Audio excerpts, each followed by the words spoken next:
सोचो, अगर आप किसी ऐसे ऑब्जेक्ट के करीब पहुंच जाओ जिसका टेम्परेचर इतना ज़्यादा हो कि स्टील, आयरन सब राख बन जाए, मगर फिर भी एक मशीन ऐसी हो जो ना सिर्फ वहां सरवाइव करे बल्कि सूरज के बिल्कुल करीब जाकर उसके राज दुनिया को बताए।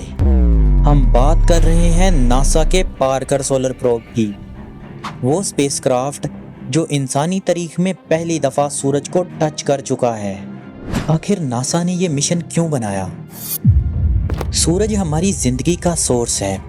लाइट, हीट, एनर्जी सब यहाँ से आता है। लेकिन सूरज के अंदर क्या चल रहा है? उसकी आउटर लेयर कोरोना इतनी गर्म क्यों है जितनी सरफेस भी नहीं? सोलर विंड कैसे बनती है? मैग्नेटिक स्टॉर्म्स कहाँ से आती हैं?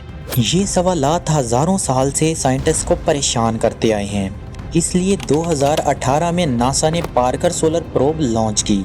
इस मिशन का मकसद था go closer to the sun than any spacecraft in human history. लेकिन सूरज तक पहुंचना आसान नहीं है। हम चाहें या ना चाहें, सूरज हमें हर वक्त अपनी तरफ खींच रहा होता है। लेकिन जब आप स्पेसक्राफ्ट भेजते हैं तो वो आसानी से सूरज के ऑर्बिट में नहीं जाता, क्योंकि हमारी ज़मीन खुद सूरज के गिर्द 30 किलोमीटर पर सेकंड की रफ्तार से घूम रही है। इसलिए नासा को पार्कर सोलर प्रोब की स्पीड को कम करके सूरज की तरफ धकेलना पड़ता है। इसके लिए स्पेसक्राफ्ट ने वीनस के साथ ग्रेविटी असिस्ट फ्लाईबिस का इस्तेमाल किया, जिसमें वीनस की ग्रेविटी ने उसकी डायरेक्शन को सूरज के करीब कर दिया। यानी स्पेसक्राफ्ट ने ग्रेविटी का फ़ायदा उठाया और सूरज तक जाने का रास्ता बना लिया। लेकिन एक बात सोचने वाली है, सूरज के करीब टेम्परेचर 1300 डिग्री से भी ऊपर चला जाता है। फिर ये स्पेसक्राफ्ट वहाँ सरवाइव कैसे कर गई? असल में पार्कर सोलर प्रोब की ज़िंदगी का सबसे अहम हिस्सा उसका थर्मल प्रोटेक्शन शील्ड है। ये 4.5 इंच मोटी कार्बन की बनी हुई शील्ड है जो इतनी सख्त है कि सूरज की गर्मी को स्पेसक्राफ्ट तक पहुंचने ही नहीं देती। अब बात करते हैं इसकी स्पीड की। पार्कर सोलर प्रोब इंसानी तारीख का सबसे तेज़ी से सफ़र करने वाला ऑब्जेक्ट बन चुका है। इस वक्त इसकी स्पीड तकरीबन 7 लाख किलोमीटर फ़ी घंटा है। असल में ये सूरज की ग्रेविटी की वजह से तेज़ होता जा रहा है। 2021 में पार्कर ने सूरज की कोरोना यानी उसकी आउटर एटमॉस्फेयर में एंट्री मारी। इस मूवमेंट को नासा ने ऑफिशियली डिक्लेयर किया। इंसानियत ने सूरज को छू लिया है।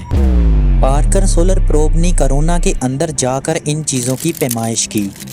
सोलर पार्टिकल्स का बहाव, मैग्नेटिक वेव्स, कोरोना की डेंसिटी और सोलर विंड का असल ओरिजिन। और सबसे हैरान करने वाली बात ये थी कि सूरज का मैग्नेटिक फील्ड उम्मीद से ज़्यादा कॉम्प्लेक्स और उलझा हुआ निकला।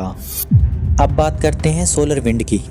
हम अर्थ पर जो नॉर्दर्न लाइट्स देखते हैं वो सोलर विंड की अर्थ की मैग्नेटिक फील्ड से टकराने की वजह से बनती हैं। लेकिन सोलर विंड बनती कहाँ है?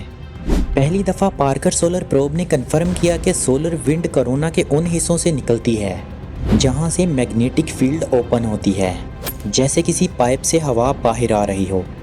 इस डिस्कवरी से पता चलेगा कि फ्यूचर में सोलर स्टॉर्म से सैटेलाइट और टेक्नोलॉजी को कैसे बचाया जा सकता है। मिशन अभी तक चल रहा है और पार्कर सोलर प्रोब अभी तक सूरज के करीब जा रहा है। अगले कुछ सालों में पार्कर सूरज से सिर्फ 6 मिलियन किलोमीटर दूर रह जाएगा। ये वो फासला है जहां किसी भी स्पेसक्राफ्ट का सर्वाइव करना बहुत मुश्किल है। लेकिन पार्कर सोलर प्रोब ने ये सब कुछ करके दिखाया।